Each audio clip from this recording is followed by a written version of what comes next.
आपण चाललो आहोत बायखळ्याला असणारं सुप्रसिद्ध हा यूट्यूब मंडळी कशा बाग. आहात तुम्ही? चांगलेच असाल, कारण की तुम्ही मला फॉलो करत आहात. तर हे पाहू शकताय बायखळ्यामध्ये असणारं सुप्रसिद्ध असं राणीचा बाग, जिथे दुरून दुरून लांबून मुंबईतले सर्व रहिवासी इकडे फिरण्यासाठी येतात, इकडचे दृश्य पाहण्यासाठी येतात, इकडे असणारे वेगवेगळे प्राणी पाहण्यासाठी येत असतात. आणि इथे जेव्हा आपल्या भारतात इंग्रजांचं जेव्हा राज्य होते, तर त्यांची बी काही छोटी मोठी कलाकृती तिथे आपल्याला बघायला भेटणार आहे. तर तुम्ही नक्की तिकडे जा, राणीच्या बागात जा, बायखळ्यामध्ये आहे. तिथे खूप पाहण्यासारखं आहे. सध्या तर मी हे सगळं बाहेरूनच दृश्य घेतलेलं आहे, मी काय आत गेलेली नाही आहे इथे. तर काही निमित्ताने मी बायखळ्याला आलेली होते. बालाजी दवाखान्यामध्ये आमचं नातेवाईक ॲडमिट होतं, त्यावेळेस आमच्या काही नातेवाईकांना मी सोडण्यासाठी बाहेर आले. त्यावेळेस इकडं बाहेर आले तेव्हा जवळच होतं, आपल्या दवाखान्याच्या मागंच होतं. तर चला म्हणलं का नाही आपण बी राणीच्या बागात जावं. आणि 5 वाजले होते आणि 5 वाजता काय ते गेट बंद झालं होतं, आत जाऊन दिलं नाही. तर सगळं मी बाहेरून हे दृश्य टिपलेलं आहे, पण खूप छान आहे. हे पाहू शकताय, त्या दगडावर पण खूप काय असं लिहिलेलं होतं, पण मला काय वाचता आलं नाही ते नीट, पण मी दाखवण्याचा प्रयत्न केलेला आहे. तर पाहू शकताय इतकं छान छान दृश्य आहे, बाहेर इतकं छान दृश्य आहे. विचार करा आतमध्ये किती छान दृश्य असेल.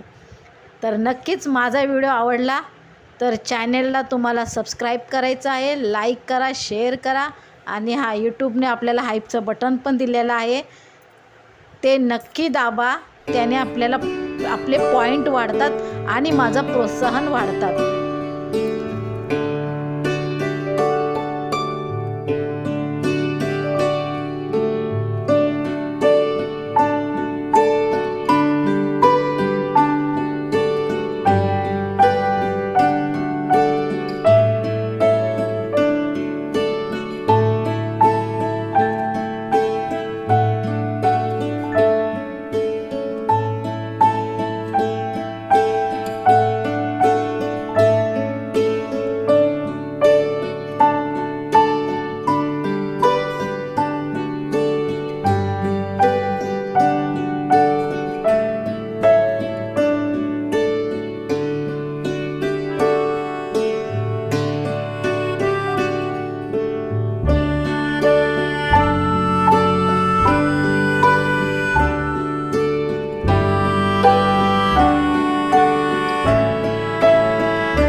मी जेव्हा बायखळ्याला जात होते त्यावेळेस ट्रेनमध्ये जिथे महिला खाली बसतात, तिथे वर्ल्डकप जिंकून आणणाऱ्या महिला क्रिकेटपटूंचे फोटो होते आणि तिथे मी मस्त फोटो काढलेला आहे. व्हिडिओ पूर्ण पाहिल्याबद्दल मनापासून धन्यवाद. तर चला मग भेटूया पुढच्या व्हिडिओमध्ये. तोपर्यंत बाय बाय.